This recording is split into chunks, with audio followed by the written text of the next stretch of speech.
The original Mafia is set in the 1930s in the fictional city of Lost Heaven, and tells the story of Tommy Angelo, a cab driver turned gangster. It's a slow-paced and atmospheric story-driven game and was eventually remade. In addition to bringing the gameplay to a more modern standard, the remake resolved many of the issues I had with the original, resulting in a more focused and faster-paced experience. But before the remake came out, 2 sequels were released, and the first was Mafia II. Developed by 2K Czech and published by 2K Games, Mafia II was released for PC, PlayStation 3, and Xbox 360 in August 2010. A remastered version titled Mafia II Definitive Edition was released for PlayStation 4, Xbox One, and PC in May 2020, and features improved visuals and includes all of the DLC. I have played the original game before, so for this review I played the Definitive Edition. Now let's take a look at Mafia II and see what it's all about. Never in my life had I seen anything as fantastic as Empire Bay. It was beautiful.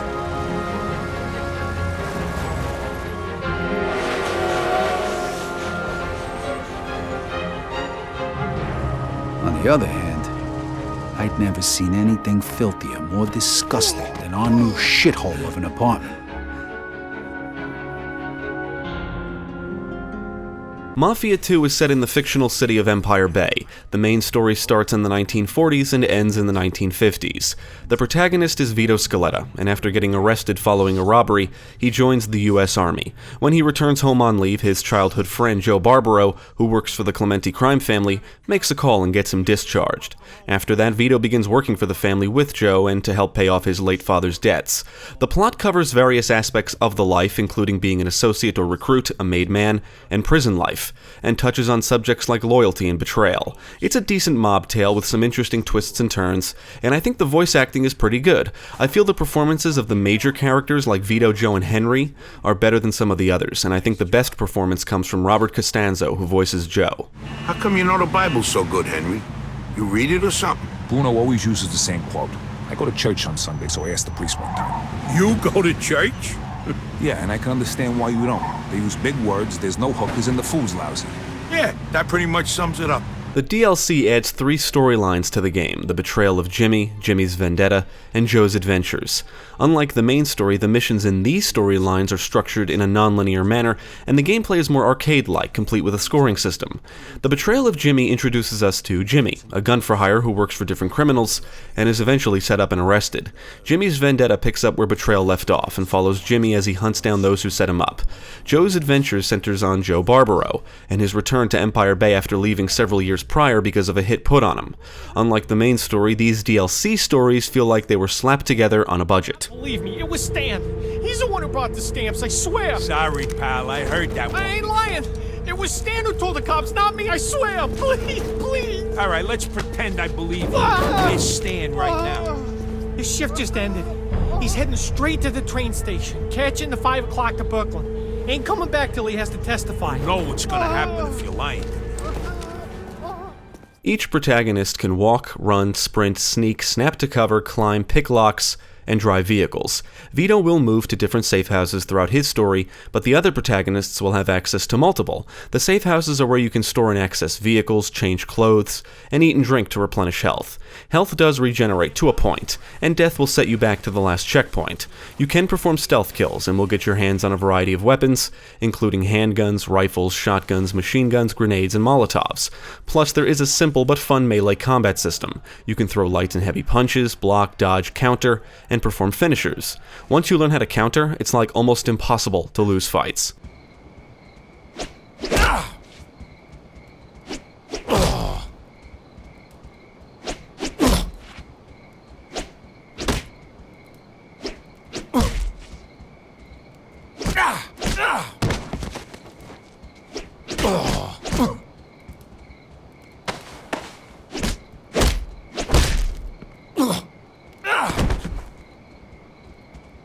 Like the first game, some realism was implemented into the gameplay, but unlike the first game, it doesn't make getting around a chore, and the gameplay is faster paced in general. If your vehicle takes enough damage, you have to pop the hood and repair the engine to keep driving it.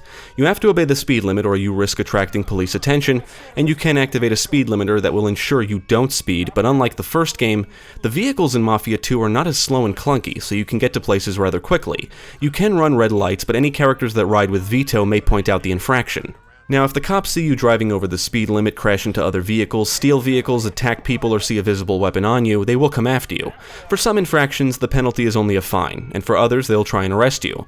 You can resist the fine or pay it, and resist the arrest or bribe the cops. If you're violent, they will shoot at you, and if they get a good look at you, you become wanted. So even if you do manage to evade them, if any cops spot you afterward, they'll come after you again. You have to change your clothes so they won't recognize you. Now, if you're in a vehicle and they get a good look at your plates, your vehicle becomes wanted, and to resolve that, you have to take your vehicle to a body shop and pay to have the plates changed. From the way people dress to the vehicles, Mafia II does a good job at showing an authentic 1940s and 50s world. One neat detail is that vehicles in the 1940s are different than those in the 1950s. As it relates to the police system, there's just enough realism to get you immersed without ever crossing over into tedium, at least in my opinion. I like that the cops will usually only come after you if they see you commit a crime. However, in Joe's adventures during missions, cops will often get a description of Joe despite the fact they didn't see him commit a crime or weren't even in the area, and that gets annoying. A shootout will often attract police attention, and sometimes the cops help you out. If you hide your weapon or stay behind cover when the cops arrive, they'll engage your foes and even take down a few. The only realistic aspect I don't like is gas. Vehicles can actually run out of gas, and you have to visit a gas station to refuel. Honestly, it's just unnecessary and doesn't really add anything to the game, even in terms of immersion, at least as far as I'm concerned. If you frequently drive different cars, it rarely becomes a problem. When it does happen, it can be annoying because you would have to either get a different car or drive out of your way to a gas station and wait for an attendant to fill up your vehicle. Sorry about the prices, but gas keeps going up. It's tough times roll around, you know?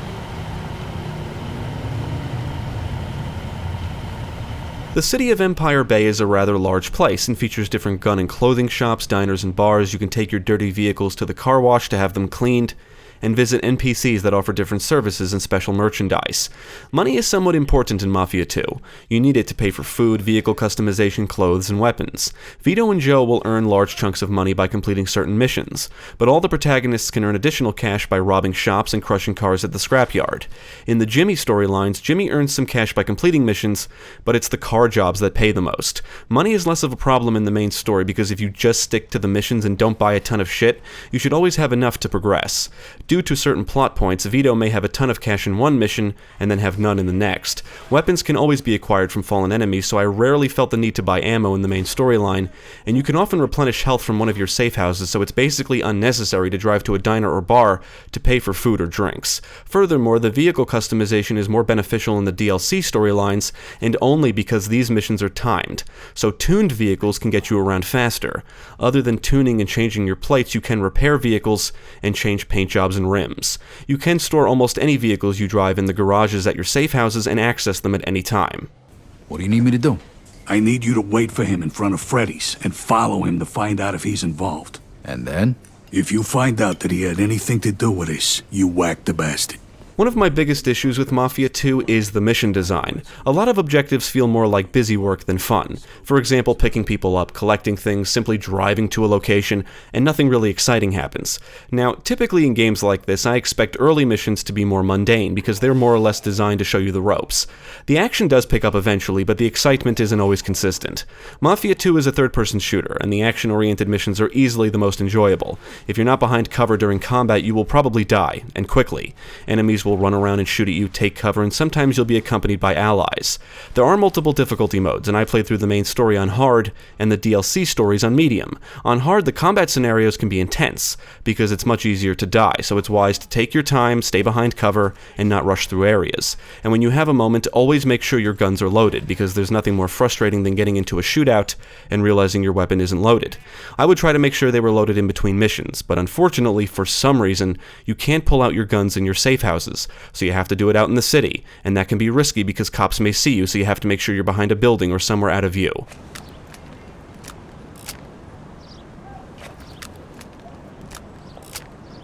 In the main story and DLC, you'll do stereotypical gangster stuff like kill people, beat people up, protect people, steal cars, destroy cars, and even shoot up shops. The main storyline does a better job at immersing the player into the plot and gangster lifestyle, primarily because it's presented much better. There's a lot more cutscenes and better character development. However, much like the first game, there's not much to do in the world. Robbing shops is kind of cool, and there are collectibles to find, including Playboys featuring playmates of the time. That's right, vintage porn. And the only reason I played on the hard difficulty was to unlock the pinups. You'll unlock artwork as you progress through the story, and the pinups are only unlocked by playing on hard. Nevertheless, robberies and porn aside, it's really not enough to keep me interested in the world, which is a shame, because the city itself is well designed. Luckily, the DLC kind of remedies that.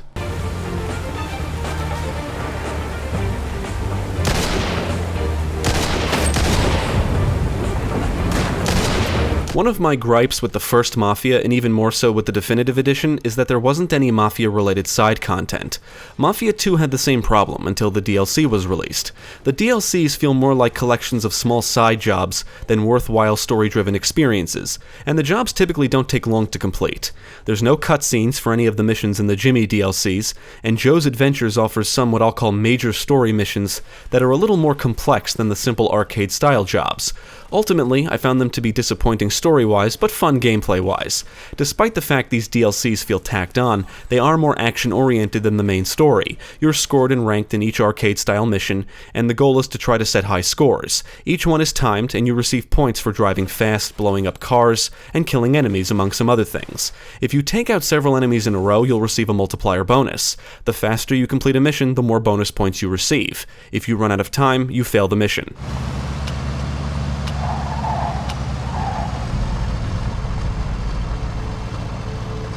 While the main story missions often consist of multiple objectives and sometimes checkpoints, the DLC arcade-style missions are much simpler and there are no checkpoints. The gameplay is a little more open-ended. While the main story takes you from mission to mission, the DLC stories will let you choose missions, and you can even save your progress manually at safe houses, which I like. In the main story, after completing a final objective, you typically have to travel back to your safe house to start the next mission, and your progress is automatically saved at certain points. As mentioned before, the DLC missions are quite short. Most can be completed in under 10 minutes. I completed several in under 5. They do get more challenging as you progress, and some weapons will make certain objectives easier to complete, so it's often wise to stock up on weapons and ammo before starting missions.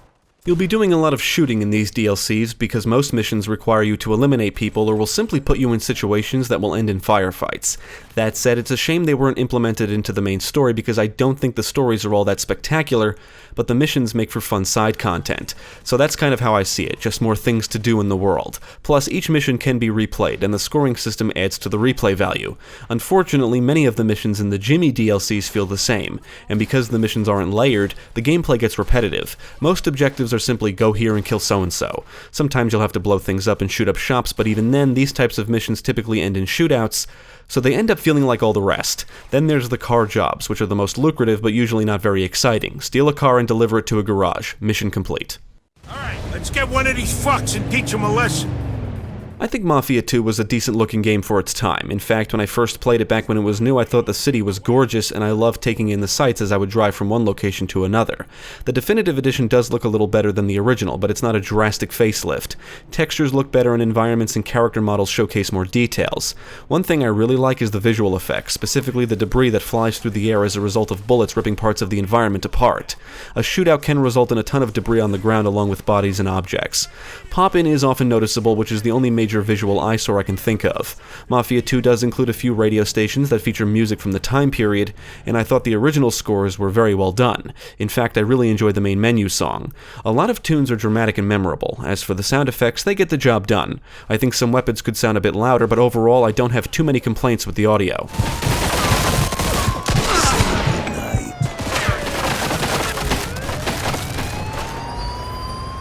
Unfortunately, the Definitive Edition could have used some more time in the oven, because I encountered several bugs ranging from little things like flickering objects to more serious issues.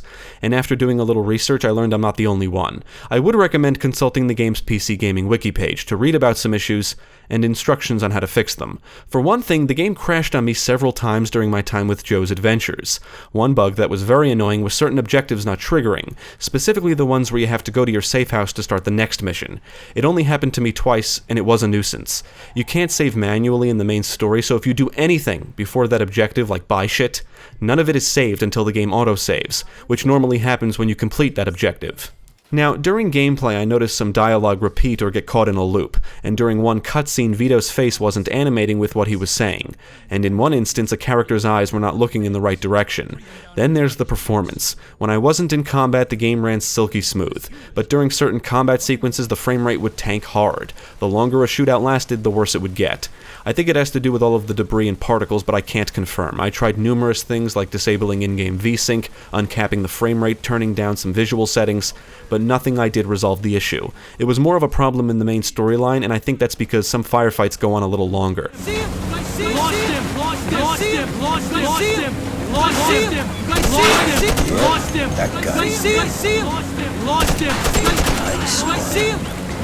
When I played the original game, it was on Xbox 360, and I remember really enjoying the story, but being disappointed with the world, because there was very little to do. I even questioned why the developers even bothered with an open world at all. I thought the world itself was a big missed opportunity.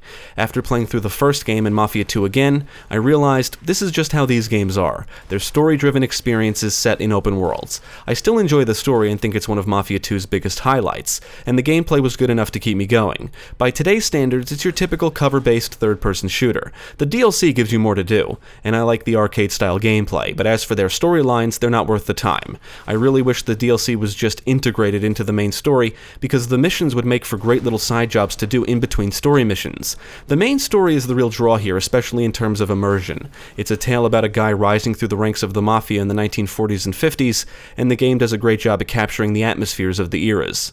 The cutscenes, characters, and the way things are presented and set up can get you immersed into the story, atmosphere, and life as a gangster as it's depicted during this time period. The DLC doesn't really do that, it just gives you a bunch of straightforward jobs to complete, so I never really felt immersed into the gangster life as Jimmy or Joe. The only thing maintained is the immersive atmosphere of the time period, and that's because the world is beautifully designed to reflect the time period. Ultimately, Mafia II is a good game that probably could have been better. I don't know what's up with the DLC, but it looks like it was made on a budget, because it just doesn't match up with the quality of the main game. I actually don't mind the arcade-style gameplay, but I can't help but think they were thrown together and tacked on to simply generate more revenue.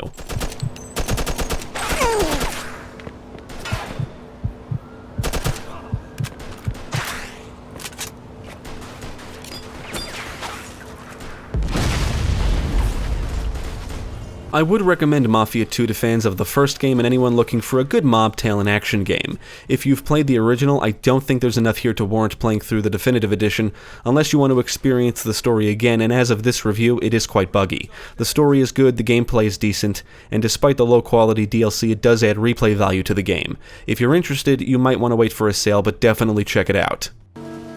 This wasn't how I imagined it when we were starting out.